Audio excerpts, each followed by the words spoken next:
السلام علیکم. څنګه ګرانو مینوالو ښه یې؟ امید لرم چې ټول به ښه یې. زه نن یوه خبره کوم د جواد دروغجان په باره کې چې هغه زمونږ په باره کې آواز اوچت کو، پښتنو وروڼو ته یې زمونږ پیغام ورسو. بله خبره دا ده چې هغه وایي چې د دې فن نه توبه وباسئ. نو د چا دا فن خوښ دی چې څوک دا فن وکړي؟ دا هر چا د دایه عزت زندګي خوښه ده. زما بچي دي، زما کور دی، زه به یو ورځ په کور کښېنم، 2 ورځې به په کور کښېنم، 3 ورځې به په کور کښېنم. زما بچي دي، زما مستقبل دی، زندګي ده.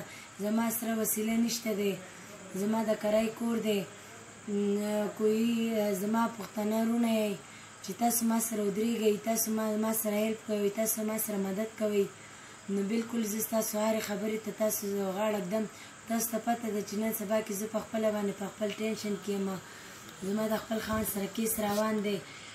انشاءالله چې خپل کیس ته زه وګټم، ما ته د عدالت نه ما ته ډیګري میلاو شي چې بیا تاسو پښتانه وروڼه ما سره ودرېږئ، زما سپورټ کوئ، زما د بچو خیال ساتئ، زما د بچو مستقبل صحیح کوئ. نو انشاءالله زه د جواد دروغجان د خبرې سره زه څنګ په څنګ ولاړ یم او زه د هغې نه نه وروستو کېږم. او ستاسو د مسافرو ډېره ډېره مهرباني، خدای پاک یو عزت وکړه چې څوک زموږ عزت کوي او چې څوک زموږ ویډیوګانو باندې خفه شوي دي، نو خدای پاک دې د خپلو تور سره شرم پرده وساتلی کړي. بله خبره دا ده چې زما بچي دي، ما له به یې تاسو یو ورځ راکړئ، 2 ورځې به یې راکړئ، 3 ورځې به یې راکړئ.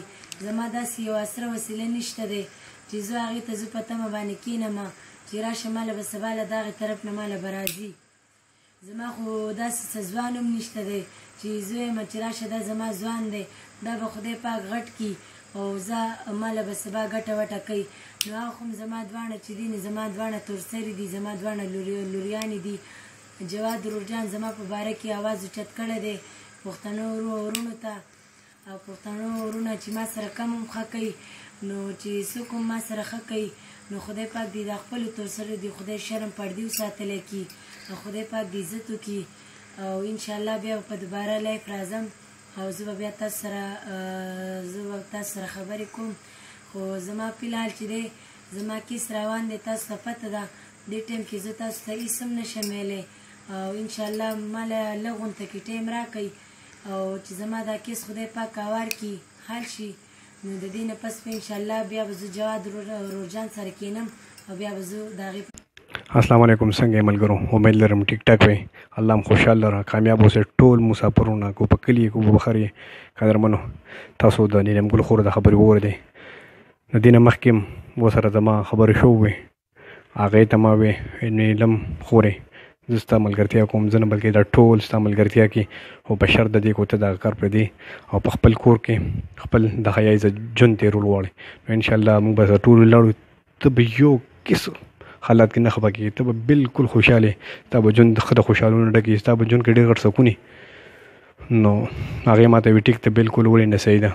اوس هم دا خبرې وکړې، هغه تاسو په خپله واورېدئ. هغې څه ووایي؟ زما 2 بچي دي او هغه هم لوریانې دي، هلکان نه دي چې زما دا اثر چې زه په کور ناست یم او بچي به راډه مزدوري کړي. نو هغه اثر مې هم نشته. نو چې تاسو ما سره دومره غیرتمند پښتانه وروڼه ودرېږئ، زما تپوس کوئ، نو د کومې طور سره دا خوښه نه چې زه په خپل کور کې ناست یم او په یا عزت ژوند تېروم. نو قدرمنو راپاسئ چې دې نیلم ګل خور سره اوس ودرېږو او دې له د یا عزت لوپټه په سر کړو چې دا خپل کور کې ناست دی او موږ تاسو ته دعاګانې کړي. ډېرو ملګرو ما ته وایي جواده وایي دا ته څه کوې، تا خو تل د غریب ملګرتیا کړې ده او د غریب خدمت یې کړی ده، ته نن د چا باره کې اواز اوچتې؟